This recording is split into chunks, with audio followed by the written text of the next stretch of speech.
Kahf surasi Makka da nozil qilingan 110 oyatdan iborat. Kahf g'or degani. Surada ajib bir tarixiy voqea, Ashabi Kahf voqeasi bayon etilgan. Unda tavhid, iymon yo'lida zolim shoh zulmidan qochib bir g'orga yashiringan yigitlar va Musa bilan Xizr alayhissalom, Zulqarnayn qissalari o'z ifodasini topgan. Mehribon va rahimli Alloh nomi ila.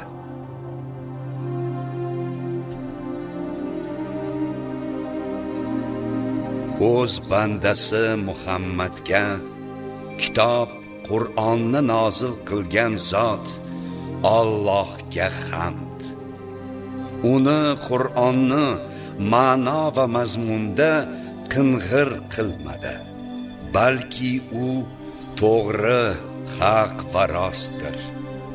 Huzuridan keluvchi qattiq azob bilan ogohlantirish va ezgu ishlarni qiladigan mu'minlarga yaxshi mukofot, jannat xushxabarini berish. Ular u yer jannatda mangu qoluvchilardir. Shuningdek, Allohning farzandi bor deganlarni ogohlantirish uchun kitobni nozil qildi. Mushriklar zotan uni farzand mohiyatini o'zlari ham, ota-bobolari ham yaxshi bilmaslar. Og'izlaridan chiquvchi bu so'z og'irdir. Ular faqat yolg'onni so'zlayaptilar. Ey Muhammad, ular ushbu so'zga, Qur'onga iymon keltirmasalar, ehtimol siz ularning ortidan afsuslik bilan o'zingizni halok qiluvchidirsiz. Albatta, biz odamlardan qaysilari chiroyliroq amal qilishlarini sinash uchun yer yuzidagi bor narsani unga, yerga zinat qilib qo'ydik. Biz shubhasiz uning ustini bezaksiz, silliq va quruq qilib qo'yuvchi hamdirmiz. Balki Kahf g'or va Raqim bitik egalarini bizning mo'jizalarimizning eng ajoyibidan deb hisoblagandirsiz. Qayski yigitlar g'orga panoh istab borishib, ey Rabbimiz, bizlarga o'z huzuringdan rahmat ato etgin va bizlarning ishimizni o'zing to'g'rilagin dedilar. Bas, o'sha g'orda bir necha yil ularning quloqlariga urib, uxlatib qo'ydik. So'ngra ularning ichidagi ikki guruhdan qaysi biri turgan muddatlarini to'g'ri hisoblashlarini bilish, sinash uchun ularni uyg'otdik. Ey Muhammad, biz sizga ularning xabarini haqiqatan aytib beramiz. Dar haqiqat, ular Parvardigorlariga iymon keltirgan va biz ularga hidoyatni ziyoda qilgan yigitlardir. Biz ularning dillari, iymonlarini quvvatlantirdik. O'shanda ular zolim shoh qarshisida turib dedilar: bizning Rabbimiz osmonlar va yerning Parvardigoridir. Bizlar undan o'zga ilohga sira iltijo qilmaymiz. Aks holda nohaq so'zni aytgan bo'lurmiz. Ana u qavmimiz esa undan o'zgalarni iloh qilib oldilar. Koshki o'zlari uchun biror aniq hujjat keltirsalar, bas Alloh sha'niga yolg'on to'qigan kimsadan ko'ra kim ham zolimroqdir? Bir-birlariga dedilar: modomiki ulardan, mushriklardan va Allohdan o'zga ular sig'inayotgan narsalardan yuz o'girgan ekansiz, endi g'orga panoh izlab boringiz. Rabbingiz sizlarga o'z rahmatini keng qilur va ishlaringizdan biror yaxshi natija chiqarur. Quyosh chiqishida g'orlarining o'ng tarafidan o'tib ketganini, botishida esa ularning chap tomoni bo'ylab yiroqlashib ketganini, ular esa hamon uning keng bag'rida ekanlarini ko'rasiz.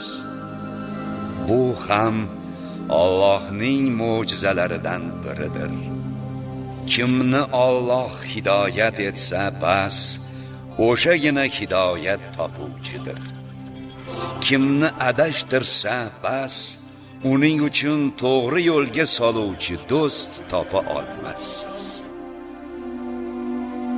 Uxloq bo'lsalar-da, ko'zlari ochiq bo'lgani uchun ularni uyg'oq deb o'ylaysan. Biz ularni chirib ketmaslari uchun o'ng tomon, so'l tomonga aylantirib turarmiz. Ularning iti esa ostonada ikki old oyoqlarini uzatib yotur.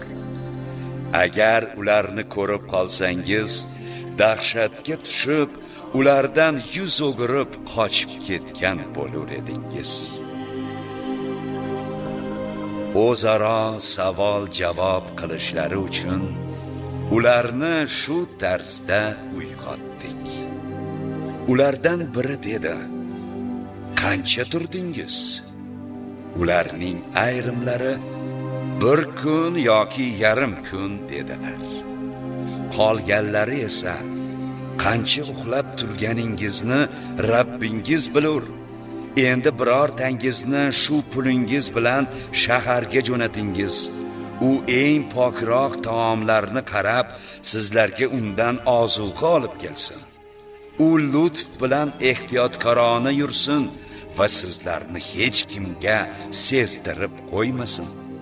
Chunki ular shahar ahli sizlardan ogoh bo'lib qolsalar, sizlarni toshbo'ron qilurlar yoki sizlarni o'zlarining botil dinlariga qaytarurlar va u holda sira najot topa olmaysiz deyishdi. Shunday qilib Allohning qayta tiriltirishi haqidagi va'dasi haq ekanini va qiyomatning kelishi shaksiz ekanini bilishlari uchun odamlarni g'or yigitlaridan xabardor qildik. O'shanda vafot etishgach, o'zaro ularning ishlari haqida tortisha boshladilar. Bas, ba'zi kishilar ularning ustiga uylar bino qilingiz. Parvardigorlari ularni yaxshi biluvchidir dedilar. Ularning ustidan hukmronlik qilayotganlar yangi iymonli shoh va saroy ayonlari, albatta biz ular ashabi kahf qabri uzra g'or og'ziga yaxshi niyatda bir masjid qurib olurmiz deyishdi. Hali ular Muhammadga zamondosh Yahudi, Nasoro va musulmonlarning ayrimlari o'sha ashabi kahf adadini 3 tadir, 4-chilari itlaridir desalar, boshqalari 5 ta bo'lib 6-chilari itlaridir deb g'aybga tosh oturlar. Yana ular 7 tadirlar, 8-chilari itlaridir ham deydilar. Ey Muhammad, ularning sanog'ini Rabbim yaxshi biluvchidir. Ularni juda oz kishi bilur deng. Bas, ular xususida faqat vahiy asosida ochiq munozara qiling va ashabi kahf haqida ularning birortasidan savol so'ramang. Biror narsa haqida men albatta ertaga shuni qiluvchiman deya ko'rmang. Illo inshaalloh Alloh xohlasa deng. Bu so'zni unutgan vaqtingizda yodingizga kelishi bilan Rabbingizni zikr qiling, ya'ni inshaalloh deng.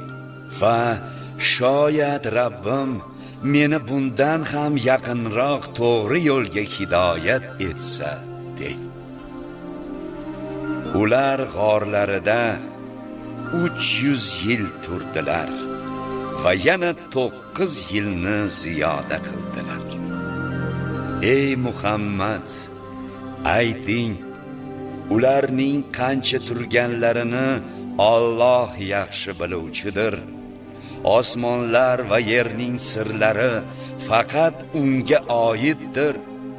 U naqadar ko'ruvchi va eshituvchidir.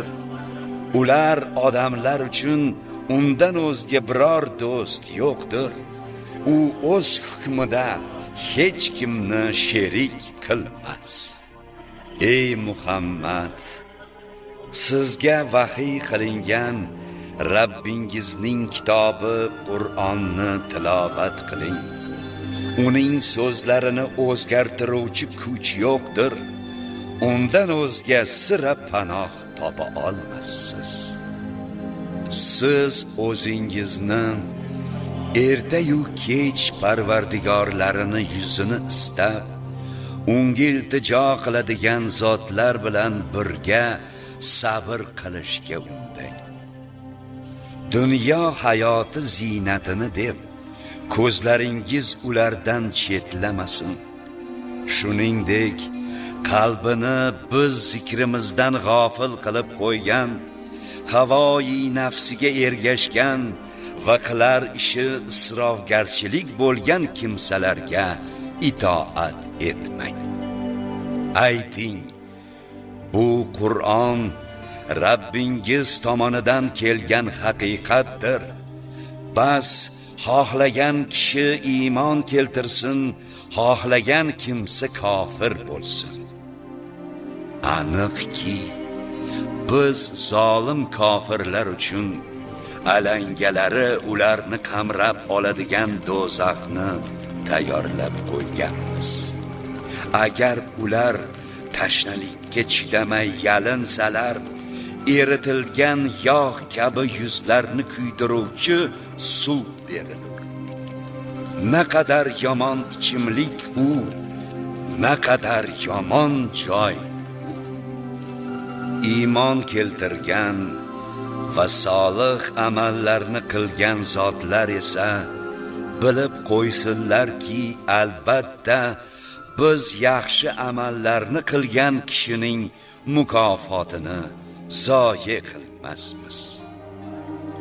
Aynan ular uchun ostilaridan anhorlar oqib turadigan mangu jannatlar bor bo'lib, ular u joyda oltin bilaguzuklar bilan bezanurlar va yashnab turuvchi shoyi liboslar kiyib, so'rilarda suyanib o'tirurlar. Naqadar yaxshi mukofot u, naqadar go'zal joy u. Ey Muhammad, kofirlarga 2 kishi misolini keltiring. Ulardan biri uchun 2 uzumzor bog' qilib, u ikkisini xurmozor bilan o'ragan va o'rtasini ekinzor qilgan edik. Har 2 bog' o'z hosilini bekamu ko'st berar, ularning o'rtasidan bir anhor ham o'tkazgan edik. Yana uning boyligi ham bor edi. Bas u birodariga murojaat qilib, mening boyligim senikidan ko'proq va odamlarim kuchliroqdir dedi. O'ziga zulm qilgan holda bog'iga kirayotib aytdi: bu bog' u boyligim hech qachon yo'q bo'lmaydi. Qiyomat ham qoyim bo'lmaydi deb o'ylayman. Qasamki, agar mabodo Rabbimga qaytarilsam, qayta tirilsam, albatta bundan ham yaxshiroq oqibat, baxtni topurman. Birodari unga murojaat qilib dedi: seni odamni tuproqdan, so'ng bir tomchi suvdan yaratib, so'ngra inson qilib rostlagan zot Allohga kofir bo'ldingmi? Men esa u Alloh Rabbimdir deyman va Rabbimga hech kimni sherik qilmayman. Sen bog'ingga kirganingda Alloh xohlagan narsagina bo'lur, bor kuch-quvvat yolg'iz Alloh bilandir deganingda edi. Bordi-yu, meni boylik va farzand jihatidan o'zingdan kamroq deb bilsang, shoyatki Rabbim menga sening bog'ingdan yaxshiroq bog' ato etar. Sening bog'ingga esa osmondan ofat yuborur, bas u toyg'oq tekis yerga aylanib qolur, yoki uning suvi yer qa'riga singib ketib, sen uni istab topa olmay qolursan. Dar haqiqat uning mevasi bog'i ihota halok qilindi. O'zi esa huvullab qolgan ishkomlarni ko'rib va ularga sarflangan narsalarni o'ylab, chapak chalganicha pushaymon bo'lib, qani edi men ham Rabbimga hech kimni sherik qilmaganimda deb qoladi. Shuningdek, uning uchun Allohdan o'zga na bir yordam beradigan guruh bo'ldi va na o'ziga yordam bera oluvchi bo'ldi.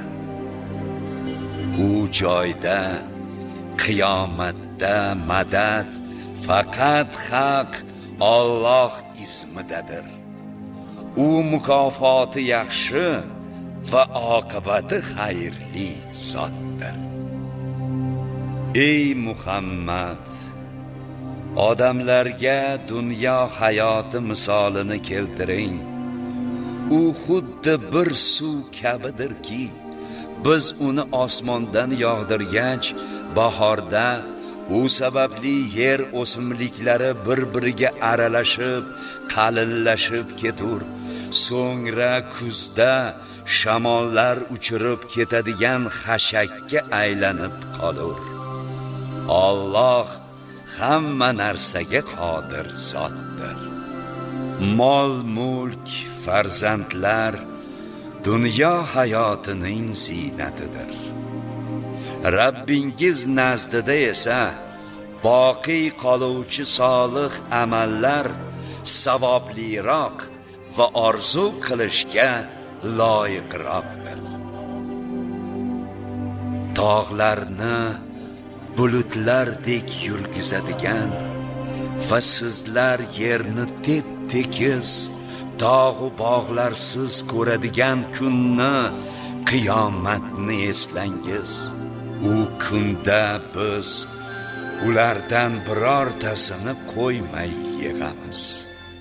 Ular saf tortgan hollarida Rabbingizga ro'baro qilinadilar va biz ularga ayturmiz: mana sizlarni ilk bor qanday yaratgan bo'lsak, shunday holda kiyimsiz holingizda huzurimizga keldingiz. Balki sizlarga biz va'da qilgan kunni, qiyomatni paydo qila olmas deb o'ylagandirsiz.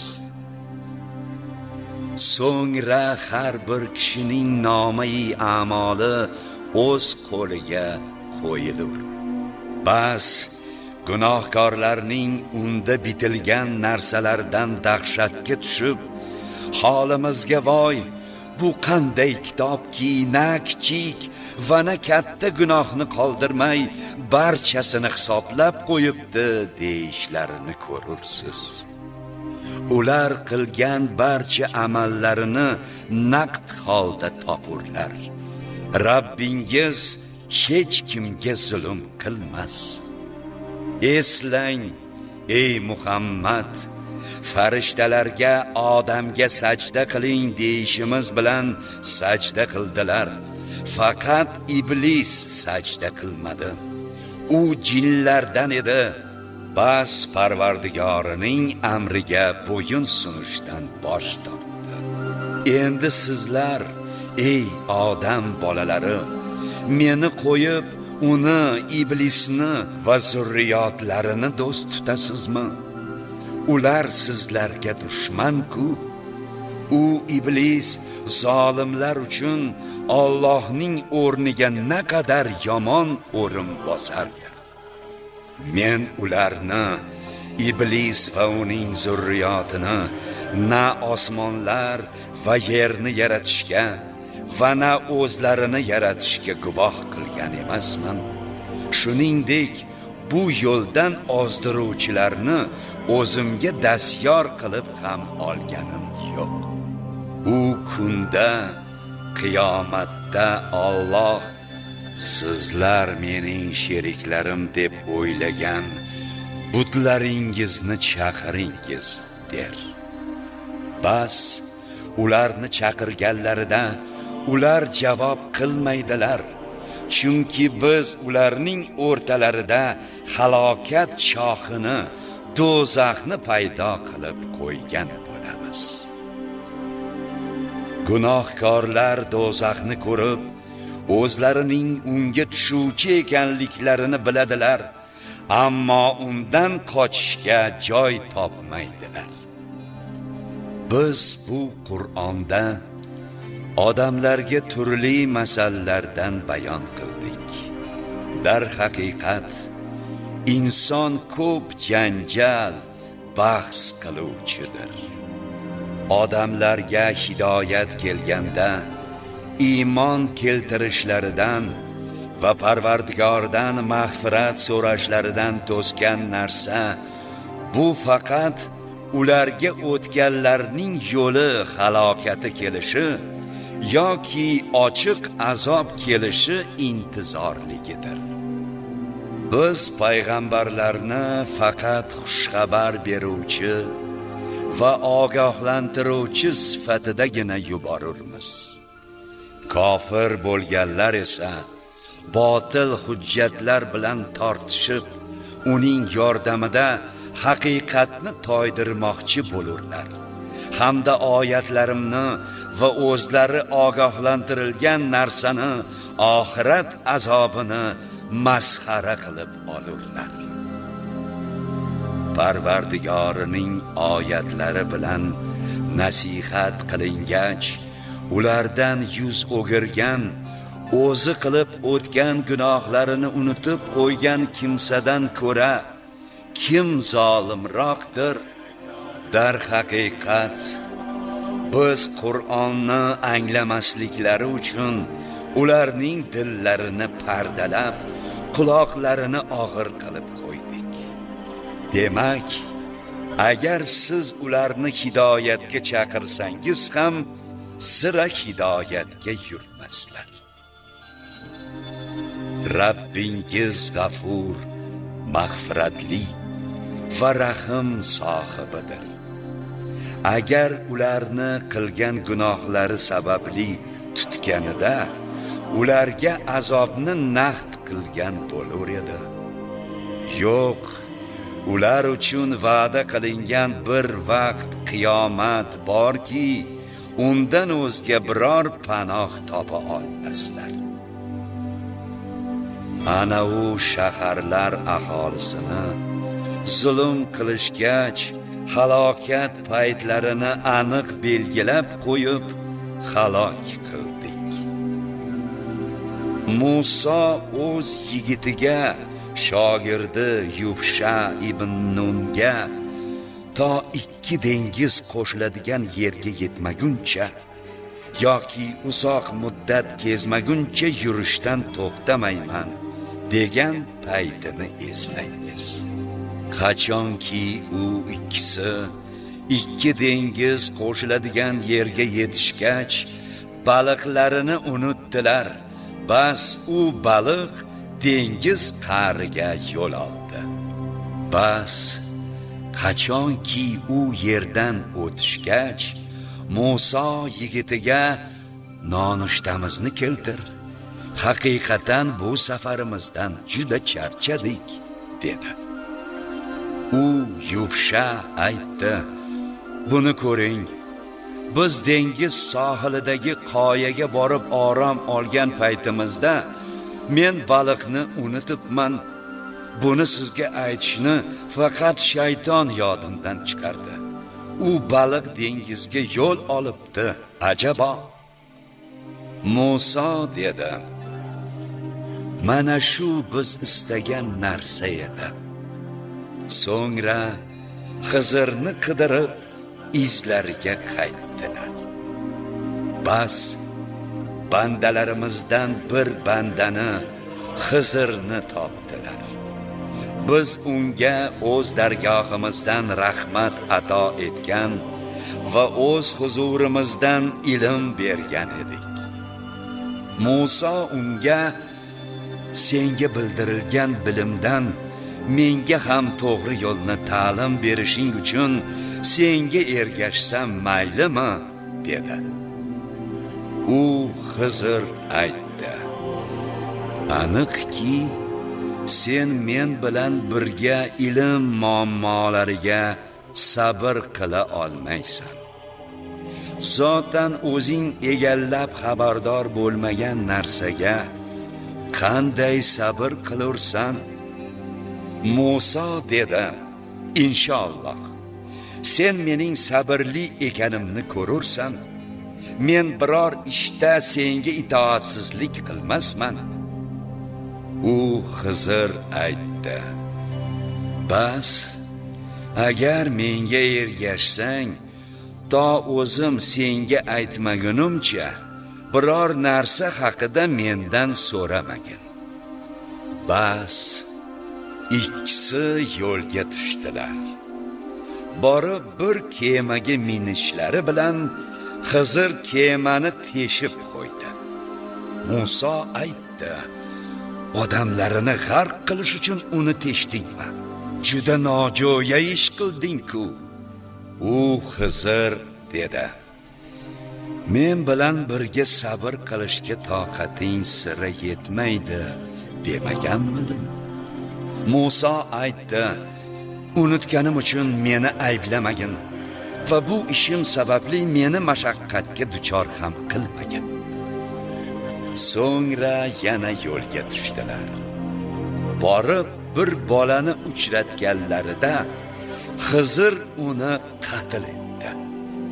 Buni ko'rgach Muso dedi: hech kimni o'ldirmagan bir begunoh jonni o'ldirding-a? Haqiqatan sen xunuk ish qilding.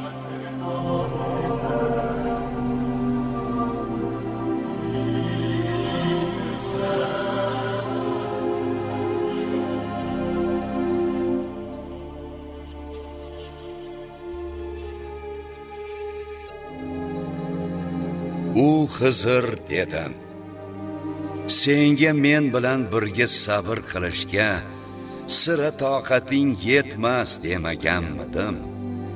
Muso dedi: agar bundan keyin sendan biror narsa haqida so'rasam, menga hamroh bo'lmagin. Men tomondan uzr qabul qilish me'yoriga yetgan bo'lursan. So'ngra ular yana yo'lga tushdilar. To bir shahar ahlining oldiga kelib, ulardan taom so'ragan edilar. Ularni mehmon qilishdan bosh tortishdi. Keyin o'sha joyda yiqilay deb turgan bir devorni ko'rishgach, Xizr uni tiklab qo'ydi. Muso dedi: agar xohlasang, bu ishing uchun haq olishing mumkin edi. U Xizr aytdi: mana shu sen bilan mening ajrashimizdir. endi men seni sabr qilishga toqating yetmagan narsalarning ta'vili sharhidan ogoh qilurman. Kema xususiga kelsak, u dengizda ishlaydigan miskillarniki edi. Bas men uni aybli qilib qo'ymoqchi bo'ldim. Chunki ularning ortida barcha kemalarni tortib olayotgan bir podshoh bor edi. Haligi bolaning esa ota-onasi mo'min kishilar edi. Bas biz u bola tug'yon va kufr bilan ularni qiynab qo'yishidan qo'rqdik. Shu sababdan ularga Parvardigorlari u boladan ko'ra pokizaroq va undan ko'ra mehribonroq boshqa bir bolani badal qilib berishini istadik. Endi devor esa shu shahardagi 2 yetim bolaniki bo'lib, uning ostida ular uchun bir xazina bor edi. Ularning otasi solih kishi edi. Bas Rabbing ular voyaga yetib, Rabbingning rahmati bo'lmish xazinalarini chiqarib olishlarini iroda qildi.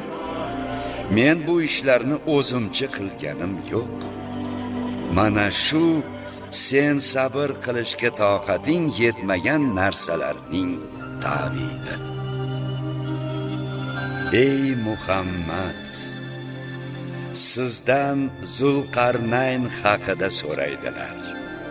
Ayting, men sizlarga u haqdagi xabarni hozir o'qib berurman. Dar haqiqat, biz unga Zulqarnaynga yer yuzida martaba berdik va istagan barcha narsasiga yo'l imkoniyat ato etdik. Bas u avval g'arbga qarab yo'l oldi.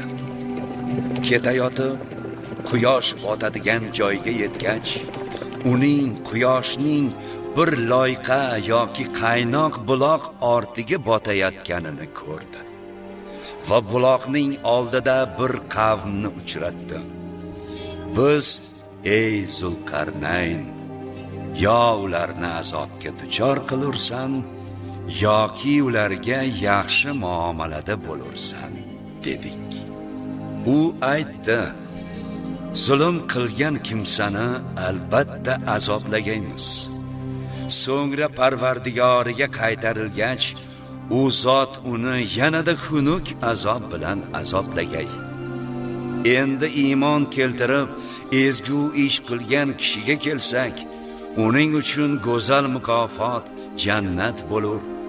Biz ham unga ishimizdan osonlarini buyururmiz.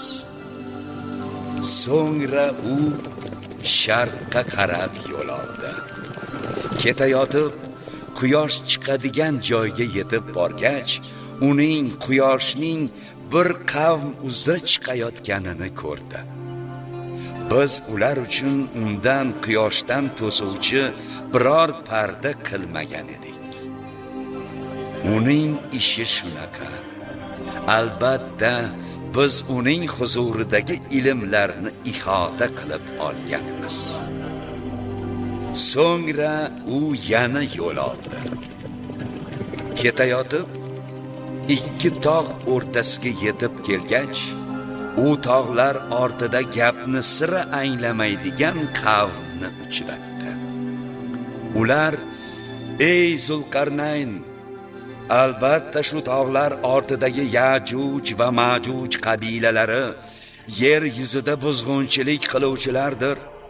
Bizlar senga bir miqdor haq to'lasak, biz bilan ularning o'rtasiga bir to'g'on qurib berurmisan, dedilar. Zulqarnayn aytdi, Rabbimning menga ato etgan narsalari sizlar beradigan narsadan yaxshiroqdir. Pas sizlar menga kuch-quvvat bilan yordam beringiz, toki men sizlar bilan ularning, Yajuj va Majujning o'rtangizga bir to'siq to'g'on bino qilay. Sizlar menga temir parchalarini keltiringiz. To parchalar ikkala tog' yonbag'rilari bilan barobar bo'lgach, olovga dam uringiz, dedi. Bas, qachon u temir tersaklarni olovga aylantirgach, eritgach, dedi. Menga eritilgan mis ham keltiringiz, toki uning temir parchalarining ustidan quyay. Ana endi ular Yajuj va Majujlar uning to'siqining ustiga chiqishga ham, uni teshib o'tishga ham qodir bo'lmay qolishdi. Bu Rabbim tomonidan bo'lmish bir marhamatdir.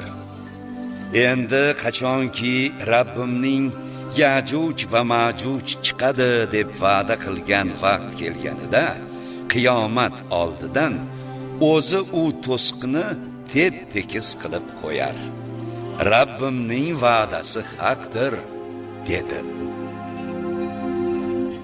U kunda, qiyomatda odamlarni bir-birlariga aralashtirib tashlaymiz.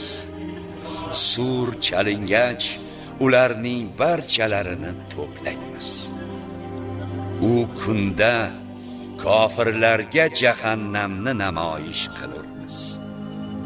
Ularning ko'zlari dunyoda mening zikrimdan to'silgan bo'lib, ular nasihatlarimni eshitishga ham qodir emas edilar. Yoki kofir bo'lganlar meni qo'yib, bandalarimni do'st tutishni o'yladilarmi?